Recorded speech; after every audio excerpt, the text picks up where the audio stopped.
क्या हाल है दोस्तों। आज हम आपको क्लास 12th का जो हमारा लेसन नंबर 10 है यानी कि सदिश बीजगणितीय, तो इसके बारे में इसके कुछ फार्मूले हैं, इंपॉर्टेंट फार्मूले, उसके बारे में यहाँ पे बता रहे हैं हम। इसको कैसे करते हैं देखिएगा। तो इसके फार्मूले आपको अच्छी तरह से याद होने चाहिए, और जब फार्मूले आपको याद होंगे तो आपके इसके सवाल जो है बहुत ही आसान तरीके से यहाँ पर कर सकते हैं। ठीक है दोस्तों। और इसी क्रम में क्या करेंगे, आप इंटरमीडिएट में बहुत अच्छे नंबर आप मैथ में पा सकते हैं। तो कैसे करते हैं देखिएगा। देरी ना करते हुए इसको स्टार्ट करते हैं। जरा एक तरफ से हम फार्मूले स्टार्ट करते हुए चलते हैं और सारे फार्मूले यहाँ पे बताएंगे लेसन नंबर 10 के। ठीक है दोस्तों। तो आप मुझे जानते हैं, मेरा नाम है साकेत और आप देख रहे हैं मेरे channel Saket pi to zero. चलिए शुरू करते हैं। पहला फार्मूला है सदिश ए वेक्टर बराबर a1i plus a2j plus a3k का अगर मापांक निकालेंगे हम तो मॉडुलस यानी कि मॉड में हम इसको निकालते हैं। तो i का गुणांक कितना i1 का स्क्वायर, j का गुणांक कितना i2 का स्क्वायर, k का गुणांक कितना है a3 है तो a3 का स्क्वायर, इसको इस टाइप से लिखा जाएगा। ठीक है दोस्तों। ये मापांक निकालने का तरीका है हमारा। सदिश ए वेक्टर की दिशा में एकांक या इकाई सदिश अगर कहते हैं तो उसे ए कैप कहते हैं। तो ए कैप बराबर मॉड ए वेक्टर, यहाँ पे क्या करते हैं, ए कैप है तो यहाँ पे ए वेक्टर अपॉन में मॉड ए वेक्टर, इस टाइप से लिखेंगे। तो ये हर जगह किताबों में अलग अलग हो सकता है, कहीं पे आर दिया गया होगा, कहीं पे एन दिया गया होगा, तो घबराने की जरूरत नहीं है। सारे फॉर्मूले हम इसी तरीके से इसको लिख सकते हैं।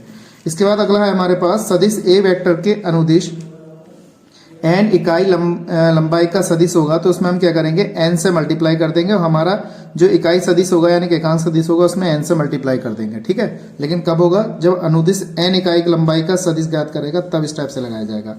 अगला फॉर्मूला हमारे पास है अंत्य विभाजन के लिए।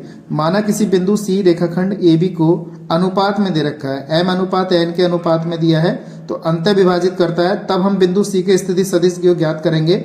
ओसी वेक्टर बराबर या एक्स वेक्टर बराबर इसको लिख सकते हैं, वो आपके ऊपर डिपेंड है आप इसे क्या लिख रहे हैं। तो हमने यहाँ पे ओसी मान लिया है m इंटू बी प्लस का n इंटू सी, इस तरीके से लिखेंगे और m प्लस n इसका अनुपात आ जाएगा।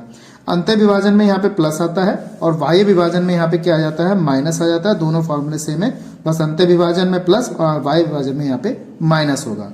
अगर इसी रेखा सी का अगर मध्य बिंदु निकालें, यदि सी हमारी कोई रेखा इसका मध्य बिंदु निकालते हैं, तब बिंदु सी का स्थिति सदिश क्या होगा, ओसी वेक्टर बराबर OB vector plus OA vector upon 2 होगा, या ओसी वेक्टर बराबर a vector plus b vector upon में 2 लगाएंगे। इस टाइप से इसका हम मध्य बिंदु ज्ञात कर सकते हैं। ठीक है दोस्तों। तो और भी फॉर्मूले हमारे वीडियो पे बने रहिएगा और चैनल को ज्यादा सब्सक्राइब कीजिएगा। तो अगला हमारा फॉर्मूला है यहाँ पे दो सदिशों का अदिश गुणन। अगर दो सदिशों का अदिश गुणनफल है तो a vector dot b vector, ये डॉट प्रोडक्ट कहलाता है। तो यहाँ पे फॉर्मूला होता है a vector dot b vector बराबर mod a vector mod b vector cos theta होता है। अगर इस टाइप से हमारे ए वेक्टर और बी वेक्टर काम करते हैं और बीच का कोण अगर हमारा थीटा दे रखा है, तो हम इस टाइप से इस फॉर्मूले का प्रयोग करेंगे डॉट प्रोडक्ट में, यानी कि कॉस थीटा का प्रयोग होगा। तो a vector dot b vector को हम लिख सकते हैं ए बी कॉस थीटा, या तो ऐसे याद कर लीजिए या ऐसे याद कर लीजिए। आपको पता होना चाहिए ए वेक्टर बराबर मॉड ए वेक्टर होता है और बी वेक्टर बराबर मॉड बी वेक्टर होता है। अगर हमारे पास यदि ए वेक्टर और बी वेक्टर परस्पर लंबवत हैं तो थीटा का मान कितना, 90 डिग्री होगा। ये प्रॉपर्टी, इसके प्रगुण जो है बहुत इंपॉर्टेंट है, ये एक नंबर में पूछ लेते हैं, तो इसको केयरफुली करिएगा। ए वेक्टर डॉट बी वेक्टर बराबर ए बी कॉस थीटा होता है। A vector dot b vector को हम ए बी कॉस 90 लिख सकते हैं, थीटा का मान 90। जब लंबवत कंडीशन होगी तो इस टाइप से लगाएंगे कॉस 90। कॉस 90 का मान कितना होगा, 0। तो a vector dot b vector बराबर कितना आएगा, हमारे पास 0 हो जाएगा। तो ये हमारी प्रॉपर्टी है। इसके बाद अगर थीटा का मान हमारे पास 0 होगा, थीटा बराबर 0 है, तो a vector dot b vector को हम कॉस 0 लगाएंगे। कॉस 0 का मान हमारा कितना होगा यहाँ पर, ठीक है दोस्तों, 1 हो जाएगा। और यहाँ पे हमारे पास क्या बचेगा, ए वेक्टर और b vector mod a vector और मॉड बी वेक्टर, इस तरीके से बचेगा। अब यदि अगर हमारे पास थीटा का मान कितना 180 है यानी कि पाई है, तो यहाँ पे पाई लगा देंगे। कॉस पाई का मान -1 होता है, तो यहाँ पे -1 लगा दिया हमने। तो ये कितना आ जाएगा, a vector dot b vector minus का mod a vector mod b vector, इस तरीके से हमने यहाँ पे इसको लगाया है। ठीक है। इसमें और भी फॉर्मूले भी बहुत सारे हैं, देखिएगा। अगला फॉर्मूला है यदि दो शून्येतर सदिश ए वेक्टर बी वेक्टर के बीच का कोण ज्ञात करना हो तो कॉस थीटा बराबर a vector dot b vector upon में mod a vector mod b vector, या फिर इसको हम लिख सकते हैं थीटा बराबर cos inverse a vector dot b vector upon में मॉड वेक्टर और मॉड बी वेक्टर। इस तरीके से हम क्या कर सकते हैं, दो शून्यतर सदिश यानी कि ए वेक्टर डॉट बी वेक्टर के बीच का कोण ज्ञात कर सकते हैं। पेपर में ज्यादा पूछा जाता है, 1 नंबर 2 नंबर कभी कभी 5 नंबर में पूछा गया है, तो इसको आप केयरफुली करिएगा। अगर हमसे कोई प्रक्षेप पूछे सदिश ए वेक्टर का बी वेक्टर पर प्रक्षेप, ए वेक्टर का बी वेक्टर पर प्रक्षेप पूछेगा, तो a vector dot b vector या a vector dot b vector upon में इस टाइप से लिख सकते हैं। ये बात आपको ध्यान में रखनी है। इसकी जगह हम क्या कर सकते हैं, यहाँ पे हम कैप भी लगा सकते हैं इस तरीके से, ये बात ध्यान रखिएगा। और ऐसे यहाँ पे भी इसको कैप लगा सकते हैं, जिसके सापेक्ष पूछता है उसको इस तरीके से हम यहाँ पे लिख सकते हैं। तो a vector dot b vector upon में मॉड बी वेक्टर। ऐसे ही हमारा बी सदिश बी वेक्टर का ए वेक्टर पर प्रक्षेप निकालें तो हम क्या करेंगे, a vector dot b vector upon में मॉड ए वेक्टर लगा लेंगे। अगर हम हमारे पास जैसा भी हमारे पास डॉट प्रोडक्ट था, अगर हम वैसे हमारे पास क्रॉस प्रोडक्ट होगा तो कैसे करेंगे, यदि दो सदिश हमारे दे रखे हैं, इसको हम क्रॉस प्रोडक्ट भी बोलते हैं, सदिशों का सदिश, और ये कहलाता है कॉस वाला सदिशों का अदिश, ये है सदिशों का सदिश गुणन। यदि सदिश ए वेक्टर और बी वेक्टर के लंबवत इकाई सदिश एन कैप है तो ए वेक्टर और बी वेक्टर का सदिश गुणन ए क्रॉस बी से निरूपित किया जाता है। यानी कि इसे ए क्रॉस बी से दिखाते हैं। इसे कैसे देखते हैं, ए क्रॉस बी वेक्टर बराबर कितना होगा, a vector b vector sine theta n cap. ठीक है दोस्तों, साइन थीटा एन कैप, ये सदिशों का सदिश होगा, तब हम इस सूत्र का प्रयोग करेंगे। इसको हम इस टाइप से भी लिख सकते हैं, a vector cross b vector बराबर a b sine theta n cap. अगर मॉड में आ जाए तो a mod a cross b, तो ए बी साइन थीटा हो जाएगा, हमारा इकाई सदिश यहाँ से हट जाएगा। ठीक है, इस तरीके से हम यहाँ पे इसको याद कर सकते हैं। यदि एन कैप सदिश ए क्रॉस बी की दिशा में एकांक सदिश है, यदि एन कैप सदिश a vector cross b vector की दिशा में एकांक सदिश है, तो हमारा सूत्र जो बनेगा वो ये वाला बनेगा, एन कैप बराबर a vector cross b vector upon में mod a vector mod cross mod b vector, इस टाइप से लिखा लेंगे। तो क्रॉस में हम इसको क्रॉस लगा रहे हैं, तो क्रॉस निकालने का तरीका मैं आगे बता रहा हूँ, कैसे निकालते हैं क्रॉस। सबके मन में क्वेश्चन आ रहा होगा कि क्रॉस कैसे ज्ञात किया जाएगा, तो क्रॉस वहां पे हम बता रहे हैं अभी आगे कैसे करते हैं। ठीक है दोस्तों,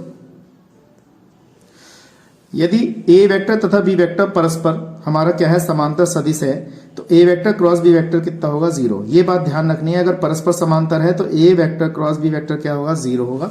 मैंने सारे फॉर्मूले इंपोर्टेंट फॉर्मूले यहाँ पे लिखे हैं, आपको अच्छी तरह यहाँ पे समझना है बस, और कुछ नहीं।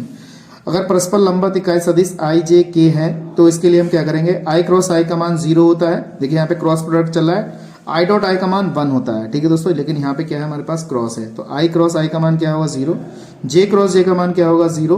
के क्रॉस के का मान क्या होगा, 0 होगा। अगर हमारे पास जे क्रॉस आई क्रॉस जे है तो उसका मान के होगा। तो आपके लिए इसके लिए क्या करना पड़ेगा, ये चीज याद रखनी पड़ेगी। यहाँ पर देखिए आई जे और के, ये हमारा एकदम सीधा क्रम है, जैसे मैंने काले एरो से बताया, ये वाला एकदम सीधा क्रम है। आपको यहाँ से ऐसे चलेंगे तो सीधा क्रम कहलाएगा, तो प्लस का चिन्ह आता है।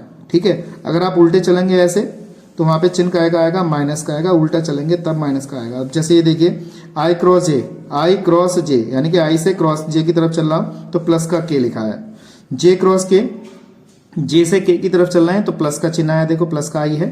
के क्रॉस आई लिख रहे हैं तो प्लस का जे लिख रहे हैं, तो ये देखिएगा। अगर हम उल्टा चलेंगे तब क्या होगा, जे क्रॉस आई यानी कि देखिए जे क्रॉस आई चल रहे हैं तो माइनस का के, देखिए जे हम उल्टा चल रहे हैं, अब उल्टा जे क्रॉस आई तो यानी कि आई का चिन्ह आ रहा है माइनस का, देखिए माइनस का लिखा है। के क्रॉस जे यानी कि के क्रॉस जे लिखेंगे तो भाई माइनस का आई लिखेंगे, फिर आई क्रॉस के लिखेंगे तो भैया माइनस का जे आ गया। इस तरीके से आपको ये याद रखने हैं, बस आपको ये जो चक्र है ये वाला अच्छी तरह से याद रखना है।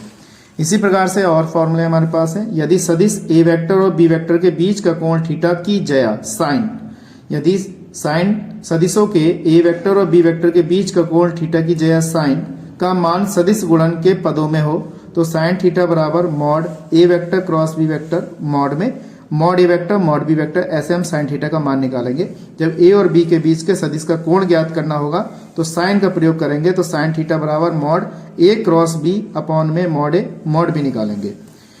अगर हमारे पास ए वेक्टर तथा बी वेक्टर के समतल पर परिमाण अगर दे रखा हो, लैम्डा के रूप में दे रखा हो, अभिलंब का सदिश ज्ञात करना हो तो लैम्डा और ब्रैकेट में a vector cross b vector upon में एकांक सदिश जो एंगल निकालेंगे उसमें लैम्डा का जो परिणाम दे रखा होगा, अभिलंब दे रखा होगा, यहाँ पे गुणा कर देंगे प्लस माइनस चिन्ह लगा के, और इसको सॉल्व करके हम उसका आंसर यहाँ पर ज्ञात कर सकते हैं। ठीक है दोस्तों, अगला पेज और है, उसमें देखिएगा कौन कौन से फॉर्मूले हैं। देखिए दोस्तों, अगला हमारा बहुत ही अच्छा फॉर्मूले आए हैं जो कि 5 नंबर 8 नंबर में इसके प्रश्न पूछे जाते हैं और आते ही हैं, 101% आते हैं। माना दो सदिश घटक ए वेक्टर और बी वेक्टर है, तो उनका क्रॉस प्रोडक्ट निकालना है, तो आपको ए क्रॉस बी बिल्कुल सारणी की तरह लिखना है। आई जे और के, आई का गुणांक a1, वो जे का आई का गुणांक कितना है, a1 है, जे का गुणांक a2 है और के का गुणांक a3 है। ऐसे यहाँ पे आई का गुणांक b1 है, जे का गुणांक b2 है और के का गुणांक कितना है, b3। इस तरीके से हमें यहाँ पे लिखना है। और ये हमारे पास क्या दे रखा है, त्रिभुज एबीसी का क्षेत्रफल ए वेक्टर और बी वेक्टर दे रखा हो तो संलग्न भुजाओं से निरूपित करते हैं तो त्रिभुज एबीसी का क्षेत्रफल 1/2 मॉड में a vector cross b vector होगा। अगर हमें भुजा दे रखी है इस टाइप से तब, अगर हमें भुजा नहीं दे रखी है और वैसे डायरेक्शन दे रखी है तो त्रिभुज का क्षेत्रफल 1/2 मॉड ए बी क्रॉस और ए सी निकाल सकते हैं, 1/2 बी सी क्रॉस बी ए निकाल सकते हैं, या फिर 1/2 सी बी गुणा सी ए निकाल सकते हैं। इन तीनों में से जो भी भुजा दे रखी होगी उस हिसाब से हम इसको यहाँ पर ज्ञात कर सकते हैं। इसी प्रकार से समांतर चतुर्भुज का भी क्षेत्रफल है हमारे पास, तो समांतर चतुर्भुज का क्षेत्रफल mod a vector cross b vector. यदि समांतर चतुर्भुज है हमारे पास ए सी और ए विकर्ण और बी विकर्ण दे रखे हों, ए विकर्ण दिया हो और बी विकर्ण दिया हो और समांतर चतुर्भुज का क्षेत्रफल ज्ञात करा रहा हो तो फॉर्मूला हमारा 1/2 ए सी गुणा बी डी, या फिर लिख सकते हैं 1/2 ए वेक्टर गुणा बी वेक्टर। अगर विकर्ण दे रखे हो तो ये वाला सूत्र लगेगा हमारा जो ऊपर हमारा त्रिभुज का लग रहा था, लेकिन बस ध्यान रखना है कि चतुर्भुज होना चाहिए और वो त्रिभुज होना चाहिए। तो आज के लिए हम यही पे इतने सवाल कराए हैं हमने, इसको फिर नेक्स्ट वीडियो में इन पर आधारित एक्सरसाइज लेकर आऊंगा क्लास 12 की, यानी कि 10.1, 10.2, 10.3 और 10.4। तो कंटिन्यू बने रहिएगा। तो आज के लिए इतना ही, नेक्स्ट वीडियो मिलेंगे ऐसे इंटरेस्टिंग क्वेश्चनों के साथ। जय हिंद, वंदे मातरम।